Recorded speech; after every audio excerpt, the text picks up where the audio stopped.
Huwag ipagtanggol ng Malacanang kung sino mang mga involved sa public information ng Office of the President.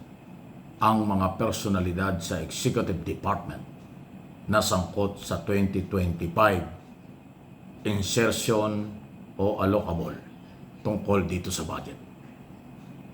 Parang yung taong bayan, nasanay na, namanhid na congressman, senador ang nababanggit sa scam ng flood control at korupsyon sa budget.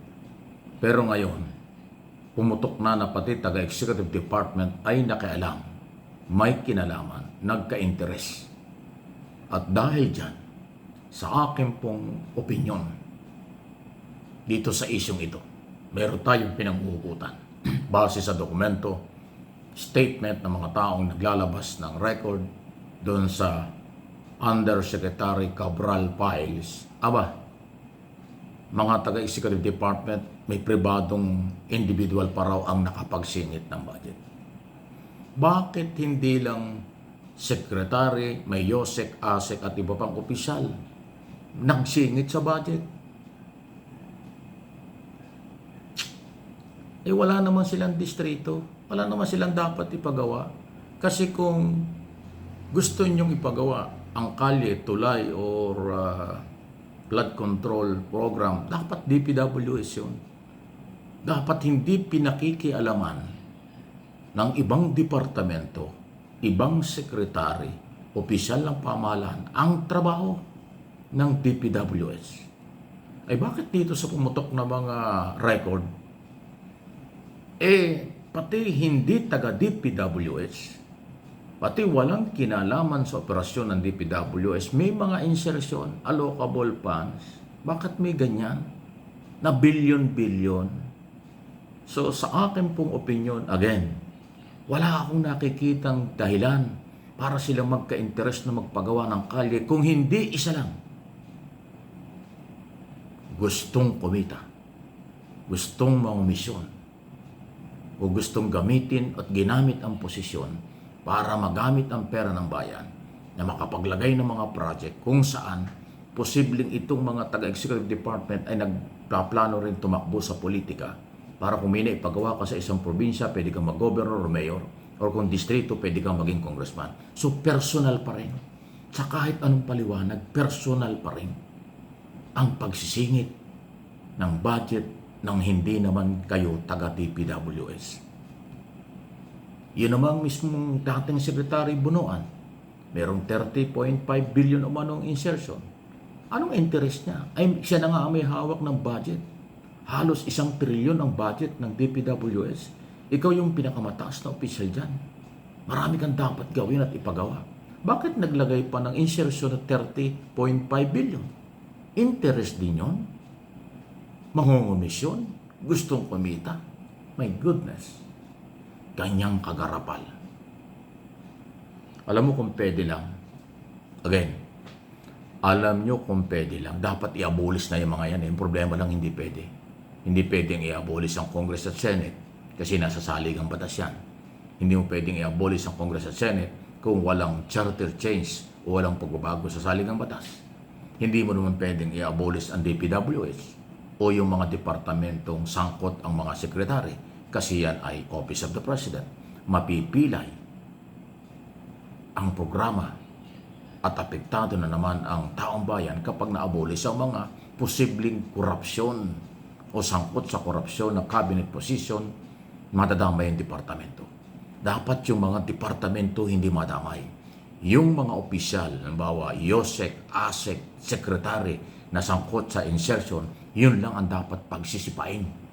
Dapat kasuhan. Yung mga departamento huwag galawin. Lagyan ng matitinong tao.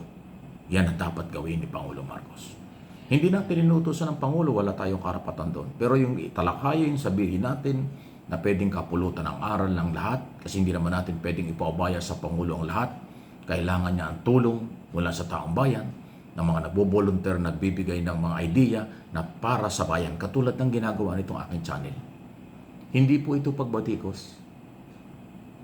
Yung mga opinyon ko rito ay may pinanghuhugutan, may pinanggagalingan. for information and education ang ating topic sa lahat. Ang hindi lang tumatanggap ng information at for education ang topic natin, mga buzzer, troll, at mga anti-Marcos. Sarado ang isip. Yung mga kamag-anak na mga kurap. Yung kapartido na mga kurap. Lalo na ngayon. Hindi lang Kongreso, hindi lang Senado, pati taga-Executive Department. Sabit. Di na sila makapag-deny. Nasa record. Ito pa yung isang problema. Nung buhay si Cabral, hindi nyo piniga. Nag-resign at na parang baliwala. Ngayon, nang mamatay siya, pati pagkamatay niya, pinagdududahan, ang dami nang lumabas. Itong si Congressman Libiste may tapang para alamin ang totoo, pero late na siyang nag-ingay. Bakit nung buhay pa hindi siya nag-ingay? Ang katwiran niya, galit ayaw daw ng mga congressman, pinipigilan siya. Siguro may pumipigil sa kanya para lang hindi niya expose kasi nga daw, pag ini-expose niya yung kanyang nalalaman, maaapektuhan yung kanyang budget o project sa kanyang distrito sa Batangas. So ayaw daw naman niyang maapektuhan ang kanyang distrito dahil kawawa ang kanyang mamamayan pagka tuloy niya ang mga expose base sa record. So yun ang dahilan niya. Bahala na kayo kung katanggap-tanggap yung paliwanag. Kasi sinasabi, bakit ngayon lang nag-iingay? Kung kailan namatay yung Undersecretary Cabral, yun nga ang dahilan. May tumatakot sa kanya, pati yung kanyang distrito maapektuhan at may mga congressman pumipigil sa kanya. Ngayon, may in-expose na rin si Senador Ping Lacson. Ito, hindi ko rin alam kung bakit. Nakuha daw ni Ping Lacson, buhay pa si Cabral, pero ngayon din lang inilabas. Siguro nagulat siya dahil nga bakit mga taga-executive department may insertion. Baka may pumipigil din kay Lacson o baka gusto niya ma-double check. Pero ngayon pumutok na ito, kaya ngayon merong DPWS files, merong Congressman Libiste files, at merong Senator Ping Lacson files, lahat galing sa DPWS. Hindi yan dapat magkakaiba. Iisa ang pinanggalingan yan. Kaya again, ulitin ko, sana huwag ipagtanggol ng Malacanang at ng mga information communication ng Office of the President ang taga-Executive Department. Dapat ang paninindigan dyan, pag mali, mali. Pag sumabit, walang kamag-anak, walang kaibigan, walang kapartido. Yan ang sinabi ni Pangulong Marcos. Pag pinagtakpan ng mga alipores ng Pangulo at ng Malacanang ang pagkakasabit ng Executive Department, taliwas yan sa gusto ng Pangulo. Maling-mali yan. Uusigin ko yan, maniwala kayo. Kahit sino pa dyan sa Malacanang, pag ipinagtanggol itong maling ito, babanatan natin kung kinakailangan. Hindi ko palalampasin yan. Kasi ang sabi ng Pangulo, ilabas lahat. Ang sabi ng Pangulo, panagutin lahat. Sabi ng Pangulo, walang pagtatakpan. O di ba? Yun ang policy.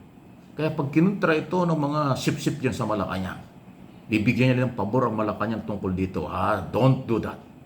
Kahit magkakaibigan tayo at magkakasama tayo sa paniniwalang malayang pamamahayag, magkukontrahan tayo. Hindi ito pananakot, hindi ito pagbabanta.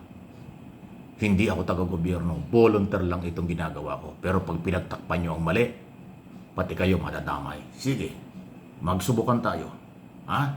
Para sa bayan ito. Huwag kayong magagalit, Marcos loyalists, Marcos supporters. Yung totoo ang kailangan, hindi pwede ang takipan.